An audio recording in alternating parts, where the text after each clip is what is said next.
Dimanche 8 octobre 2023, mesdames, messieurs, bonsoir, bienvenue aux 20h. Voici la une.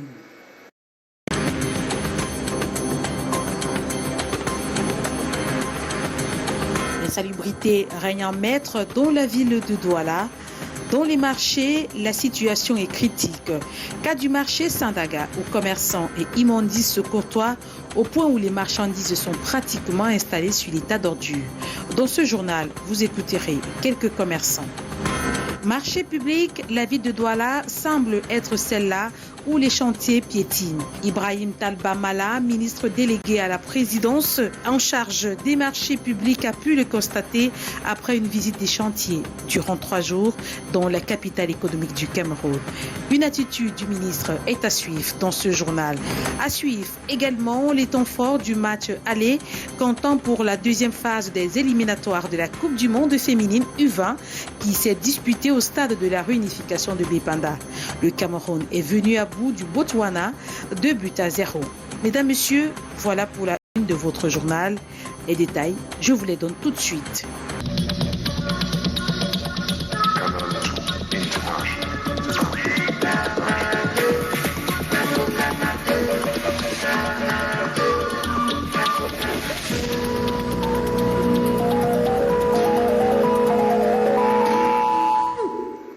Mesdames, Messieurs, bonsoir une fois de plus et merci d'être des nôtres. Je vous l'annonçais à l'entame de ce journal, les ordures ne cessent d'envahir la ville de Douala, notamment dans l'un des marchés des vivres frais les plus importants de la capitale économique. Il s'agit du marché Sandaga. Là-bas, l'insalubrité règne en maître et semble n'émouvoir personne, même pas les commerçants qui s'y trouvent. Beaucoup étalent leurs marchandises à proximité des ordures, parfois même sur ces déchets-là. Quelques-uns trouvent tout de même l'astuce pour protéger les produits commercialisés. Nos reporters Haroun Nazira et Marcus Kossou y ont fait un tour. Posés à même le sol, les aliments cohabitent avec les immondices. Des bouts de sacs et de plastique servent de support d'exposition aux commerçants. Cette astuce permet de protéger leurs marchandises. C'est nous qui mettons parce que souvent le matin quand on arrive, il y a la boue au sol. Donc les herbes là, on pose ça juste pour que la boue ne nous empêche pas de vendre. Le marché est largement sale. Il y a la saleté un peu de partout. Là où on jette la poubelle, là, ici là derrière, c'est trop. Parfois, il n'y a même pas l'espace. Les espaces de vente ne sont pas les seuls englués dans l'insalubrité. Les lieux d'aisance aussi. Il y a 2 toilettes dans le marché Sandaga. Pour dire vrai, ce n'est pas propre.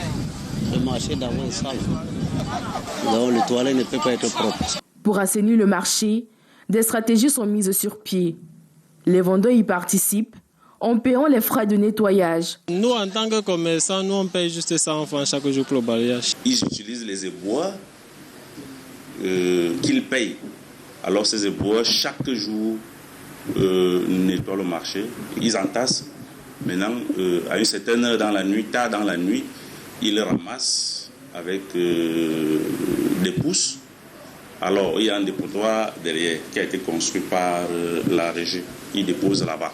On génère beaucoup d'ordures. Ça fait que si, après 2 jours, ils n'ont pas enlevé, vraiment, le derrière devient invivable. Au final, les clients sont les seuls à payer le prix de cette cohabitation entre denrées alimentaires et saleté.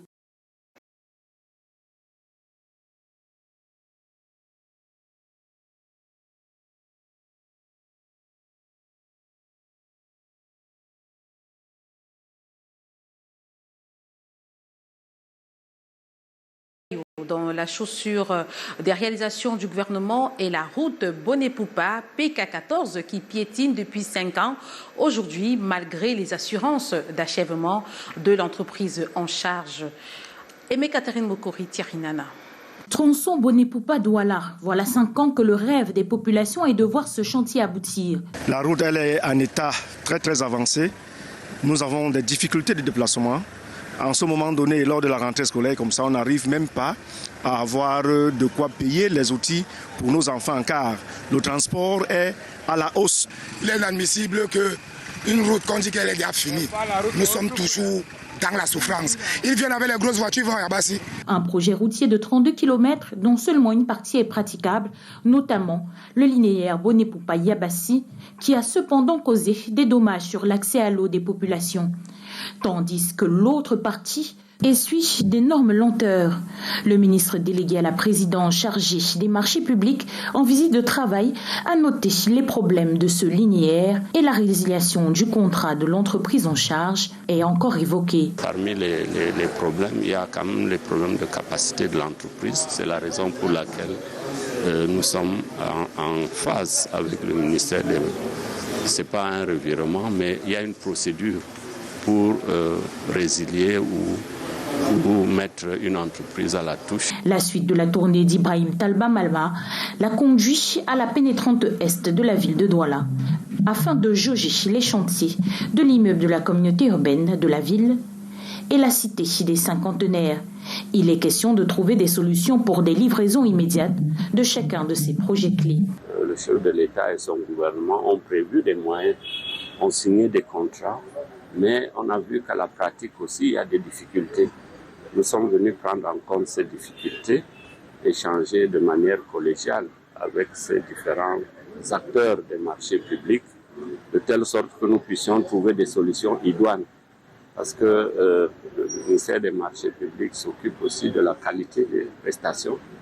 Et quand on voit qu'une route, ça fait 5 ans, 6 ans, n'est pas achevée, ça veut dire que les délais aussi sont épuisés. Les espoirs sont donc portés sur la finalisation de ces chantiers, particulièrement ceux des axes routiers.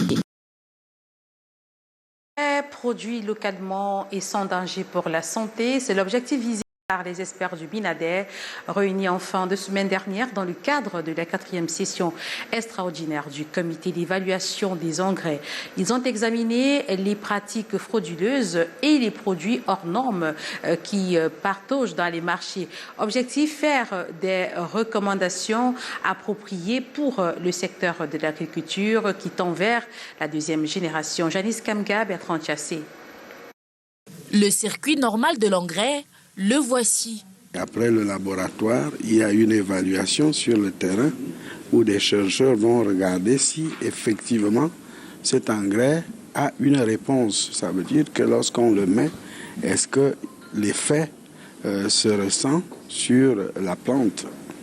Et après toutes ces étapes, donc, il y a cet examen critique où les experts vont s'asseoir et décider à la fin si oui ou non, cet engrais sera mis sur le marché, distribué.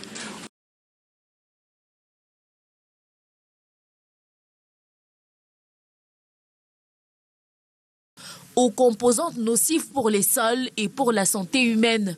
Les experts ici réunis souhaitent durcir la réglementation à travers des procédures de mise sur le marché plus strictes. En outre, ils scrutent les sillons d'une production locale. Il y a beaucoup de faux produits qui entrent au Cameroun. C'est la raison pour laquelle les experts et le département de la régulation mettent tout en œuvre pour intensifier le contrôle.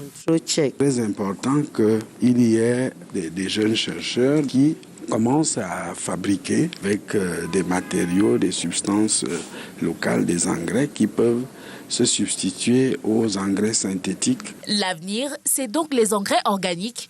Un pari que le Minader entend relever alors que le Cameroun sème la graine d'une agriculture de 2e génération telle que promue par la SND 30. Corruption, zéro tolérance, c'est le thème qui est au cœur d'un atelier de formation qui rassemble les partisans du mouvement NOW. C'est connu que la corruption est un phénomène dangereux qui continue d'être pratiqué au Cameroun et ce, malgré les multiples luttes engagées. La corruption qui aujourd'hui est considérée comme une gangrène. Jordan Abomo est là, Luc Mvondo. L'élimination complète de la corruption passe d'abord par un changement de mentalité. En attendant cette évolution profonde, le phénomène continue à causer des ravages dans notre société. Les conséquences sont directes. C'est l'excès de tolérance et l'excès de laxisme, le manque des mesures efficaces, répréhensibles, qui font que les gens se permettent de dilapider les fonds de l'État camerounais à leur guise. Pour le mouvement Now, plusieurs raisons expliquent une telle stagnation. Faiblesse des institutions de contrôle, organes législatifs inefficaces ou encore un pouvoir judiciaire non indépendant. C'est pour tenter de trouver remède à la maladie qu'Aker Mouna et ses partisans se sont réunis ce 6 octobre à Yaoundé. Et même si les luttes engagées depuis quelques années tardent à avoir un impact conséquent, on se réjouit quand même du petit éveil de conscience observé jusqu'ici. Quand j'ai commencé ce combat, j'ai donc amené les gens à commencer à parler de ça. Et plus on en parle, les gens sont conscients de leurs droits et ils vont exiger, n'est-ce pas, la justice et l'équité.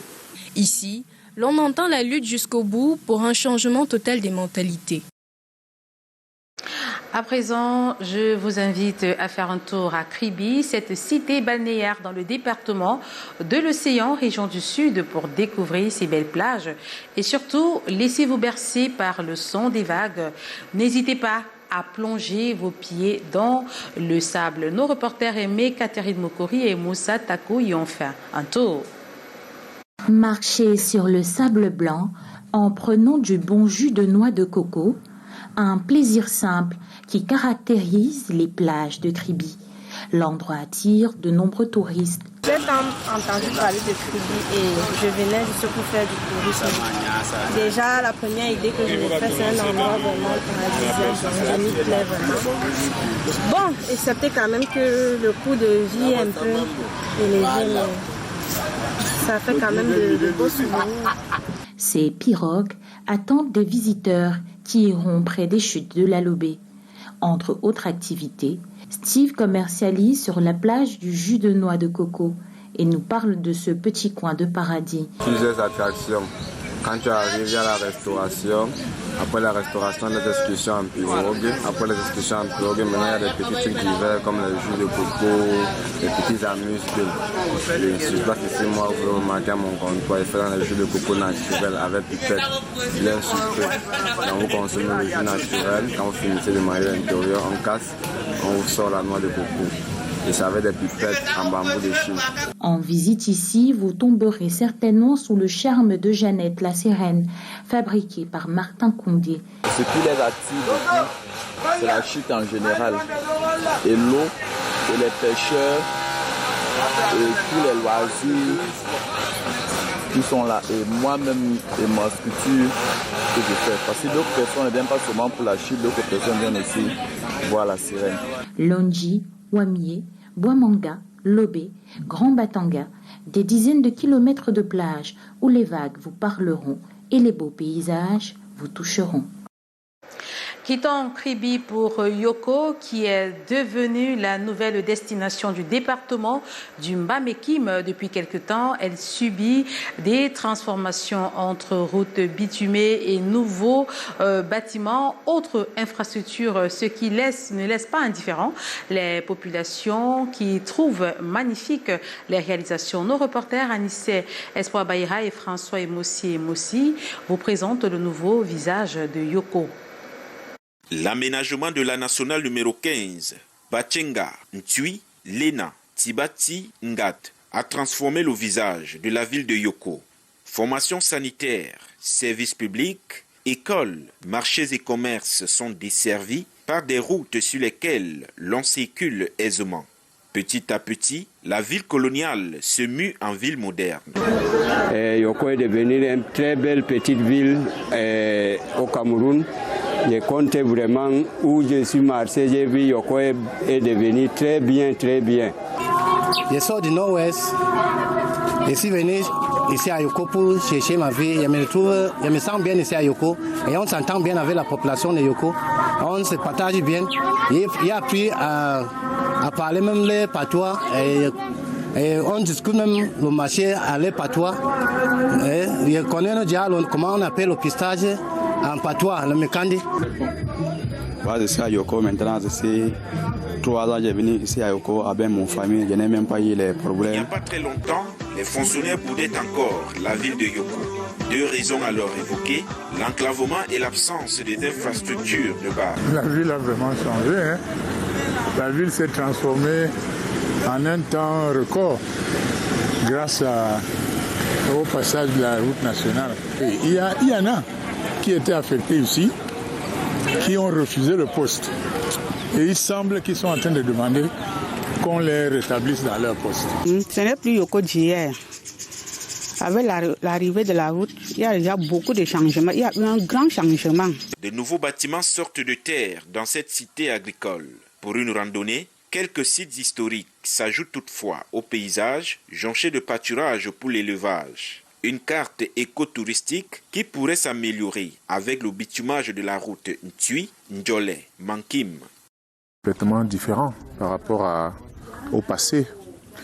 C'est la célèbre prison de Yoko, une localité très enclavée, mais je pense que vous avez eu l'occasion de voir les projets qui sont en cours. Donc le gouvernement a décidé de sortir Yoko de cet enclavement. Aujourd'hui, vous avez une ville qui est traversée par 2 grandes voies. Vous avez une ville avec des très grands projets. L'aménagement du corridor qui part de Douala jusqu'à N'Djamena en passant par Yoko va donner l'opportunité à cette ville qui est au centre du Cameroun. Yoko est une cité cosmopolite de plus de 20 000 âmes. Les autochtones de cette localité de la région du centre sont hospitaliers. Les saveurs des sucres locaux vous réservent du couscous de manioc, mais de pistache, de la viande de brousse accompagnée du vin de palme. Une destination à découvrir donc pour les amateurs des lieux d'histoire et de petites bourgades tranquilles. Dans ce journal, retour sur le Grand Prix cycliste international Chantal Biya, achevé hier au boulevard du 20 mai à Yaoundé. La cérémonie de remise des récompenses a connu la présence effective de la première dame Chantal Biya et de plusieurs membres du gouvernement. Une clôture en beauté, comme on va le voir dans ce reportage que signe Daniel Anissé-Boudier. La première dame du Cameroun. Dans un rose éclatant, la première dame du Cameroun, Chantal Biya, fait son arrivée au boulevard du 20 mai à Yaoundé ce 7 octobre 2023 pour rehausser en prestige l'étape finale du Grand Prix cycliste international qui porte son nom.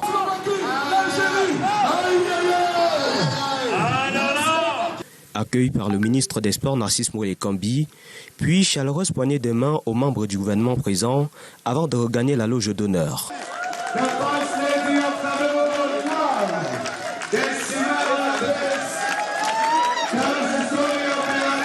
Intermède musical en son honneur.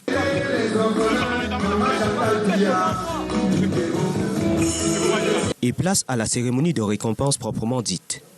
Avec tout le sourire qui la caractérise, Chantal Biya remet des cadeaux à chaque coureur ayant pris part à cette 23e édition. Sur le grand podium érigé pour l'occasion, les membres du gouvernement se succèdent pour la remise des prix aux différents gagnants. Le grand vainqueur du tour, l'Algérien Hamza Yassine, a l'immense honneur de recevoir son maillot jaune des mains même de la marraine, Chantal Biya.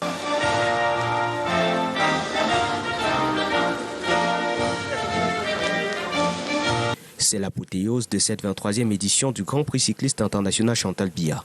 Mission accomplie pour la marraine qui peut regagner le palais de l'unité une fois la mission accomplie. Et pour cette édition, de nombreuses innovations ont été enregistrées. Je vous propose d'écouter le ministre des Sports, Narcisse Moulé Kambi, qui revient sur quelques-unes. Le bilan est satisfaisant.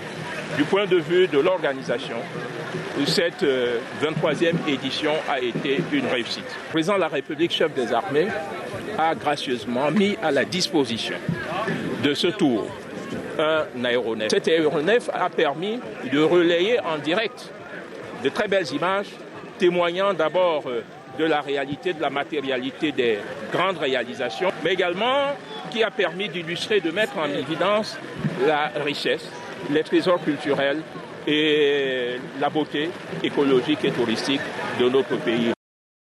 Et il faut dire que depuis 3 ans, il se tient en marge de ce Grand Prix cycliste international Chantal Biya, le Grand Prix cycliste d'Angola, une course d'un jour sur la ville de Yaoundé.